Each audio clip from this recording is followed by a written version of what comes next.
Nuestra atmósfera está compuesta aproximadamente de 1/5 parte de oxígeno y cerca de 4/5 partes de nitrógeno. Estamos convencidos de la importancia del oxígeno. Necesitamos respirar y la naturaleza requiere de abundante agua y muchos otros compuestos orgánicos e inorgánicos que contienen oxígeno. No solo encontramos el nitrógeno en forma gaseosa, como N2, sino haciendo parte de numerosos compuestos que conocemos como compuestos nitrogenados, los cuales son abundantes en la naturaleza, puesto que juegan un importante papel biológico sobre los organismos vivos y tienen diversas propiedades y aplicaciones. Compuesto nitrogenado es una denominación general para todos los compuestos orgánicos que tienen al menos un átomo de nitrógeno en su estructura. Es posible encontrar compuestos nitrogenados que son producidos por plantas, algunos como mecanismo de defensa ante ciertos agentes externos. Fertilizantes orgánicos nitrogenados se aplican intencionalmente para mejorar el rendimiento de los cultivos. En los organismos de los mamíferos hay una amplia variedad de compuestos nitrogenados: aminoácidos, proteínas, DNA, urea y otras sustancias de desecho del metabolismo. Las emociones y sensaciones están estrechamente relacionadas con sustancias nitrogenadas denominadas neurotransmisores. Además, existen compuestos nitrogenados de origen natural que tienen diversos usos medicinales, por ejemplo, antibióticos y anestésicos. Los compuestos nitrogenados tienen numerosas aplicaciones industriales. Se transforman en elementos de uso cotidiano. Los compuestos nitrogenados presentan diversos grupos funcionales.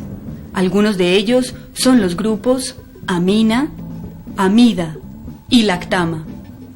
Cada grupo funcional le confiere a esta clase de compuestos propiedades y aplicaciones particulares muy variadas. El grupo amina puede entenderse mejor si se relaciona estructuralmente con el amoníaco. Observemos que en el lugar donde había un hidrógeno, en el amoníaco, ahora hay un grupo alquilo.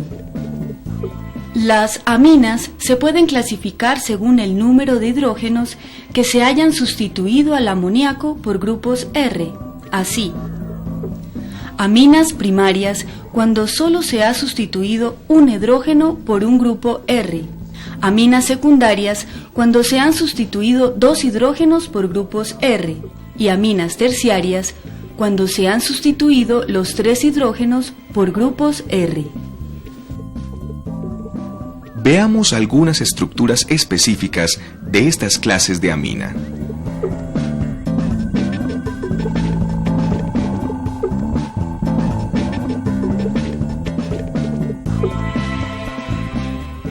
En nuestros organismos existen aminas que juegan un papel muy importante en el funcionamiento del sistema nervioso: los neurotransmisores.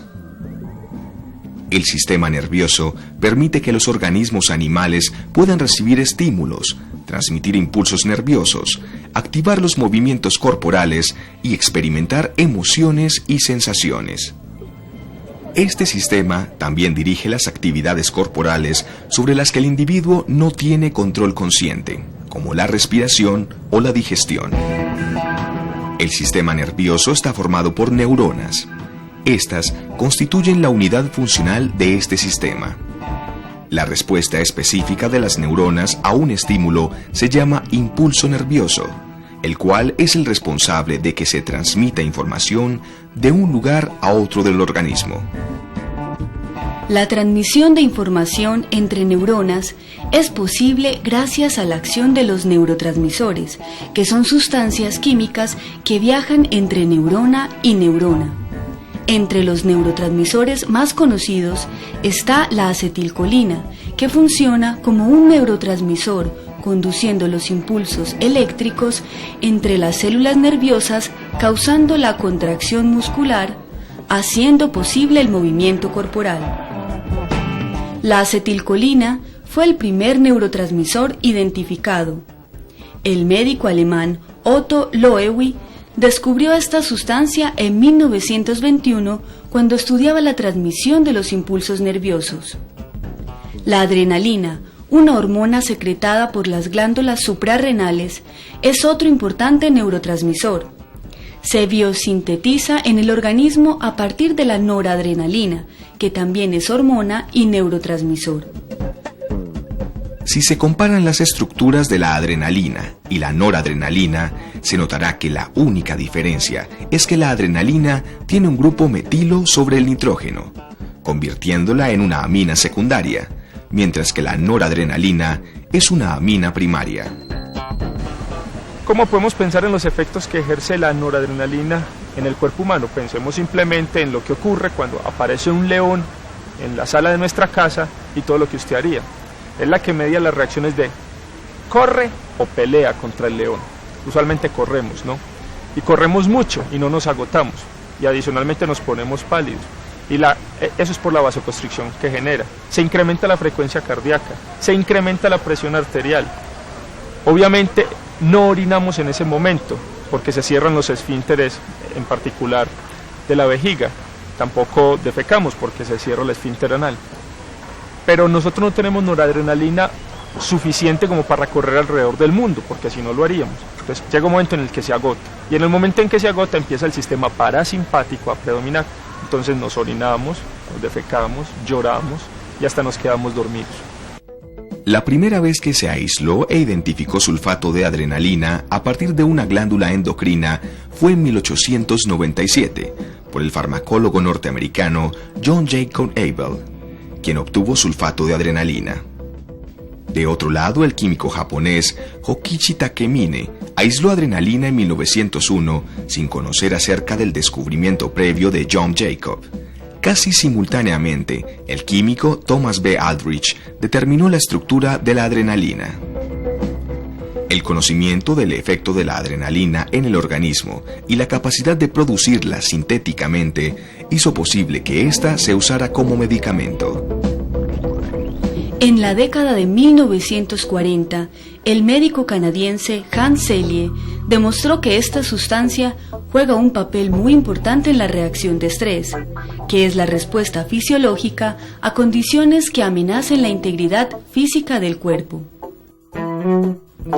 Otro grupo funcional comúnmente encontrado en los compuestos nitrogenados es el grupo amida, el cual se caracteriza por tener enlazado al nitrógeno un grupo carbonilo. Si de nuevo comparamos este grupo con la estructura del amoníaco, observamos que en el lugar donde existe un hidrógeno en el amoníaco, para el grupo amida existe un grupo carbonilo. Al igual que las aminas se clasifican en primarias, secundarias y terciarias. Veamos algunas estructuras específicas de cada una de estas clases de amidas.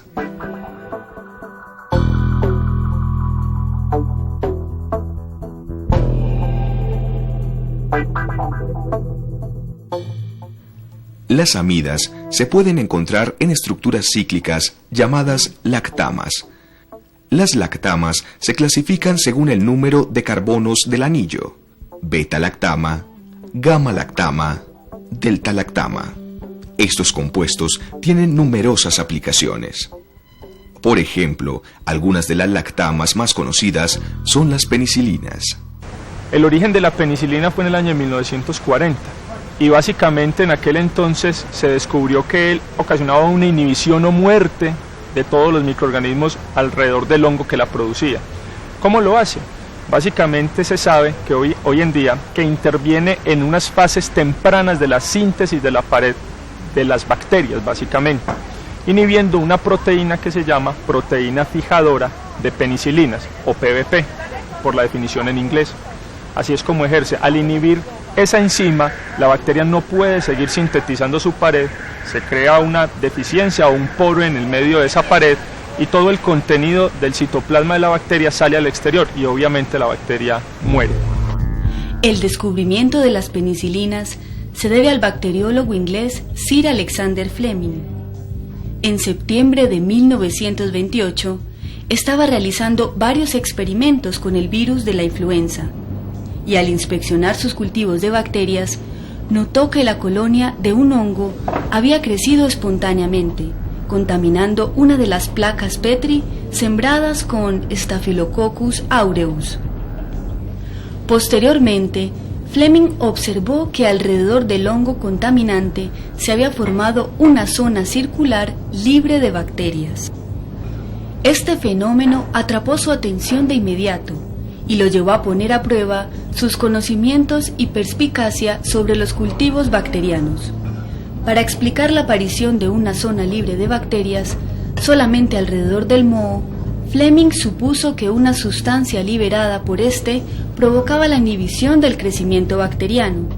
Para comprobarlo, empezó a estudiar el moho y reconoció que se trataba del Penicillium notatum.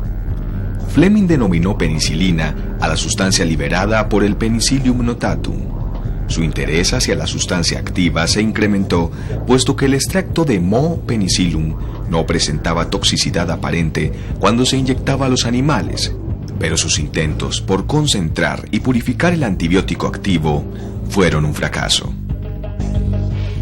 Y a principios de los años 40, la química egipcia Dorothy Crawford Hodgkin determinó la estructura de la penicilina por cristalografía de rayos X. El primer ensayo clínico exitoso se hizo el 12 de enero de 1941. Existen otros compuestos nitrogenados que se encuentran principalmente en plantas y que llaman la atención por su actividad biológica sobre insectos y mamíferos, en especial humanos. En la mayor parte de los casos no se conoce la importancia biológica de estos compuestos para las plantas, y en general se acepta que se encuentran en ella como un mecanismo de defensa para que los depredadores eviten alimentarse de la planta, su posición fundamentada en su sabor amargo. Su uso como agente medicinal constituyó históricamente la base de los remedios de curanderos, chamanes, hechiceros en las sociedades tribales, y lo es todavía en la homeopatía.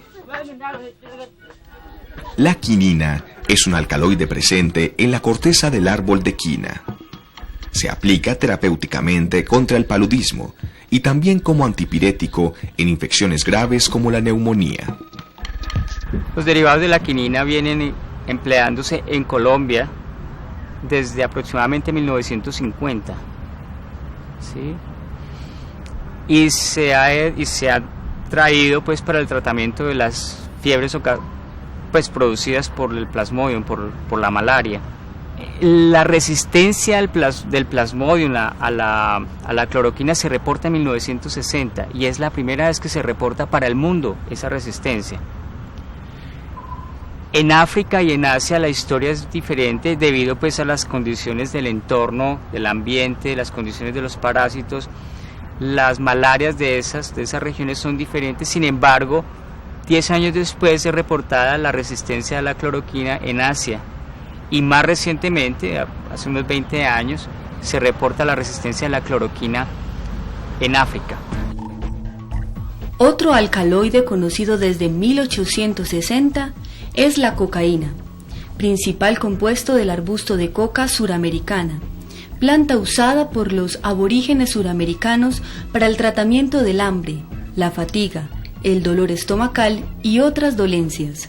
Desafortunadamente se le conoce más por las capacidades iniciales euforizantes que genera, es decir, de incrementar la actividad de los individuos y desencadenar ciertos estímulos positivos a nivel psicológico, y eso hace que a la gente le guste mucho, pero no se le presenta a la gente la parte negativa del uso del medicamento.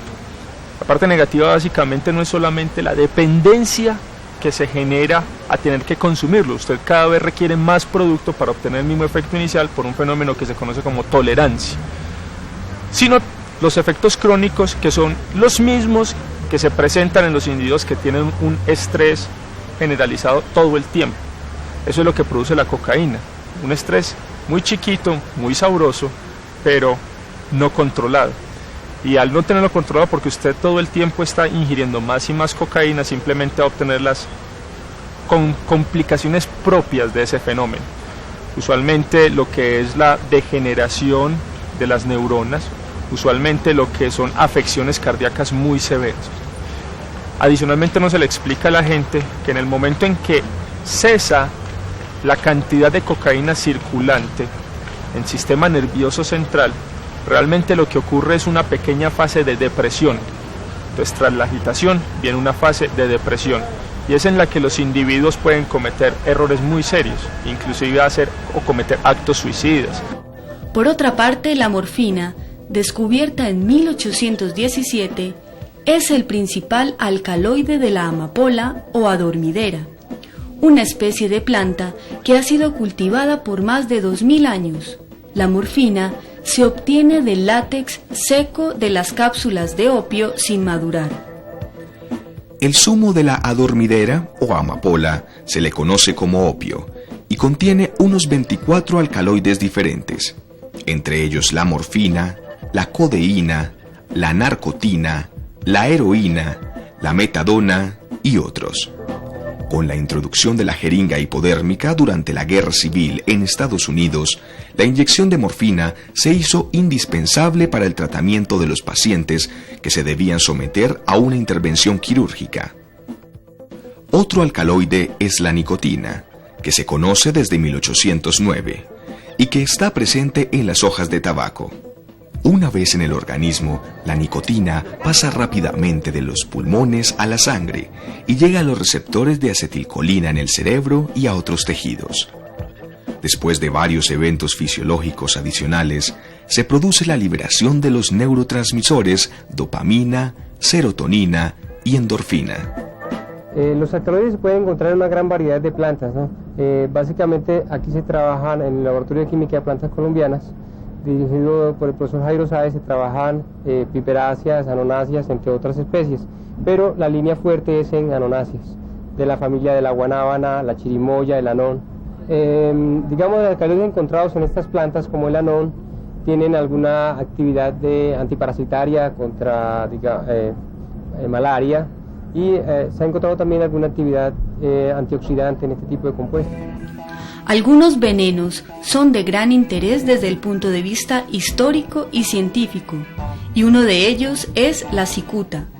La actividad farmacológica de la cicuta es debida a la presencia, especialmente en sus frutos, de alcaloides como la coniina. La coniina induce toxicidad aguda y crónica. Por otra parte, la cafeína o teína es un compuesto químico que se encuentra en el cafeto, el cacao, la cola, en las hojas de té y en la hierba mate. Es bien conocida por su sabor amargo y por ser estimulante del sistema nervioso central. Todos los alcaloides alucinógenos en particular tienen la capacidad de inhibir un captador que existe en la brecha sináptica de la noradrenalina. La noradrenalina, una vez es liberada de la neurona presináptica, debe ser nuevamente transportada a ella. Una vez ejerció su efecto, la neurona postsináptica debe ser nuevamente transportada a ella a través de estos captadores, y eso es lo que genera esos efectos estimulantes positivos del sistema adrenérgico, y pueden producir también, obviamente, dentro de los efectos alucinógenos, alteraciones no solamente visuales, que es la que toda la gente se imagina como alucinación, sino también auditivas o táctiles. La gente siente o cree que la están tocando cuando no es así, o siente que la llaman cuando no es así, o ve cosas que no debe ver, así piensa que las esté viendo. Otros alcaloides son excretados por animales, aparentemente como defensas químicas contra depredadores. Algunos de estos alcaloides pueden ser mortales para los mamíferos en dosis muy pequeñas. Por ejemplo, los alcaloides bufotenina y bufotoxina se han aislado del sapo Bufomarinus. En el ámbito clínico, cuando es necesario reemplazar o mejorar una parte del cuerpo, se recurre a los implantes. Pero existen pocos materiales con adecuadas propiedades físicas para desempeñar la función deseada y que pueden operar sin problemas cuando son colocados en el ambiente hostil del cuerpo. Actualmente se trabaja en el desarrollo de biomateriales que sean más tolerados por el organismo. Por otra parte, entre las nuevas generaciones de textiles, denominados textiles funcionales, encontramos los textiles antimicrobiales durables, aquellos que liberan lentamente el compuesto biocida y son efectivos aún después de múltiples lavadas. Algunos de los biocidas incorporados a la celulosa son compuestos nitrogenados como la clorohexidina y la sulfadiazina de plata. Existen también otras sustancias nitrogenadas que juegan un papel importante en la fabricación de discos compactos, CDs, y discos digitales versátiles, DVDs, diseñados para almacenar información. Al dirigir la atención a los polímeros sintéticos, extensas macromoléculas en las que se repite una unidad estructural, encontramos que quizás están más relacionadas con nuestras vidas que cualquier otro compuesto sintético. Uno de los polímeros sintéticos nitrogenados más conocidos y utilizados es el nylon, fibra descubierta y patentada inicialmente en 1931 por Wallace Hume Carothers, químico estadounidense. El nylon, una poliamida, dio origen a muchos nuevos productos. Actualmente es inimaginable la cantidad y variedad de productos que contienen nylon. En general se encuentran aplicaciones que van desde industriales, pasando por médicas y hasta de uso cotidiano en nuestros quehaceres. Esto es nylon. Esto es un nylon sencillo. Los nylon vienen titulados en 70, 80, 150 o 71. Aquí son dos cabos juntos, son dos 72 juntos para darle más consistencia a la tela. Es una tela más gruesa, pero la absorción del sudor es mayor. Se utiliza para prendas deportivas, para ropa de dama o para ropa interior. Existen otras poliamidas de gran utilidad, las aramidas, o mejor conocidas bajo el nombre de Kevlar. Con una consistencia más rígida que el nylon, se utiliza como sustituyente del acero en la fabricación de cuerdas para llantas, pues una fibra de Kevlar es 5 veces más fuerte que una fibra de acero de igual peso. Los polímeros mejor conocidos para elaborar espumas son los poliuretanos, que además son muy versátiles. Pueden ser pinturas, adhesivos, fibras, elastómeros, etc. En este programa abordamos el tema de los compuestos nitrogenados, nombre con el cual se denominan todos los compuestos orgánicos que tienen al menos un átomo de nitrógeno en su estructura. Los compuestos nitrogenados son abundantes en la naturaleza y juegan un papel biológico importante en los organismos vivos. Tienen diversas propiedades, estructuras y aplicaciones. Están relacionados con neurotransmisores como la adrenalina y la acetilcolina. Los compuestos nitrogenados también tienen diversos usos medicinales, como los anestésicos y antibióticos. Algunas plantas que contienen compuestos nitrogenados constituyen históricamente la base de los remedios de curanderos, chamanes, hechiceros y homeópatas. Existen también otros alcaloides secretados por animales y que son altamente tóxicos. Otras aplicaciones de los compuestos nitrogenados se encuentran en el desarrollo de biomateriales, textiles funcionales y para la elaboración de CDs y DVDs, así como diversos polímeros sintéticos nitrogenados como el nylon, elastómeros, poliuretanos, pinturas adhesivas, fibras, entre otros artículos presentes en múltiples productos de uso humano.